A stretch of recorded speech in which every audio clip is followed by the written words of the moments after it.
Perkenalkan, saya Gabriela Alo, NIM 18101105033, mahasiswa Farmasi Universitas Samratulangi, dan saat ini saya akan menjelaskan tentang efek samping obat atau ESO. Menurut WHO, efek samping obat atau ESO adalah respons terhadap suatu obat yang merugikan dan tidak diinginkan yang terjadi pada dosis yang biasanya digunakan pada manusia untuk pencegahan, diagnosis, atau terapi penyakit atau untuk modifikasi fungsi fisiologis. Menurut saya, efek samping obat adalah setiap respons obat yang merugikan akibat penggunaan obat dengan dosis atau takaran normal.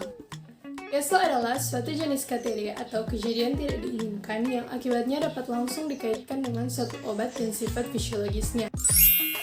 Perbedaan jelas antara KTD dan ESO adalah bahwa ESO dapat terjadi meskipun diberikan pada dosis yang tepat, sedangkan KTD dapat dihubungkan dengan pemberian obat yang tidak sesuai atau faktor perancur lainnya yang muncul pada saat penggunaan obat, namun tidak harus disebabkan oleh farmakologi obat tersebut. Beberapa hal yang perlu diketahui tentang efek samping obat adalah yang pertama, biasanya efek samping obat terjadi setelah beberapa saat minum obat.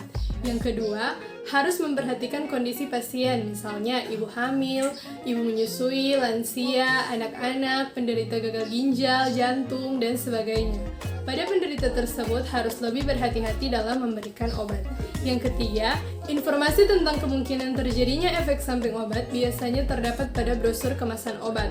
Oleh karena itu, bacalah dengan seksama kemasan atau brosur obat agar efek samping yang mungkin timbul sudah diketahui sebelumnya, sehingga dapat dilakukan rencana penanggulangan. Efek samping yang biasa terjadi pada kulit berupa rasa gatal, timbul bercak, merah atau rasa panas, pada kepala terasa pusing, pada saluran pencernaan terasa mual dan muntah serta diare, pada saluran pernafasan terjadi sesak nafas, pada jantung terasa dada berdetak kencang atau berdebar-debar, urin berwarna merah sampai hitam. Bagaimana mengidentifikasi efek samping obat? Mengingat ESO dapat timbul melalui mekanisme fisiologis dan patologis yang sama dengan mekanisme terjadinya suatu penyakit, terkadang sulit dan hampir tidak mungkin membedakannya. Namun, ada langkah-langkah yang dapat membantu dalam mengkaji kemungkinan suatu ESO. Yang pertama, memastikan bahwa obat yang diberikan, diterima dan dikonsumsi oleh pasien sesuai dengan dosis yang dianjurkan. Yang kedua, memverifikasi onset atau mulai terjadinya ESO yang dicurigai terjadi setelah obat dikonsumsi, bukan sebelumnya, dan didiskusikan dengan cermat apa saja yang dirasakan oleh pasien setelah mengkonsumsi obat tersebut. Yang ketiga, menentukan interval waktu antara awal pengobatan dengan onset kejadian yang dicurigai sebagai ESO. Yang keempat, mengevaluasi ESO yang dicurigai setelah menghentikan pemakaian obat atau menurunkan dosisnya dan selalu mengawasi keadaan pasien.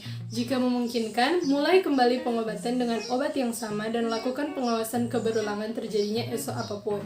Yang kelima, menganalisis kemungkinan penyebab lainnya atau selain obat yang mungkin dapat menimbulkan reaksi tersebut.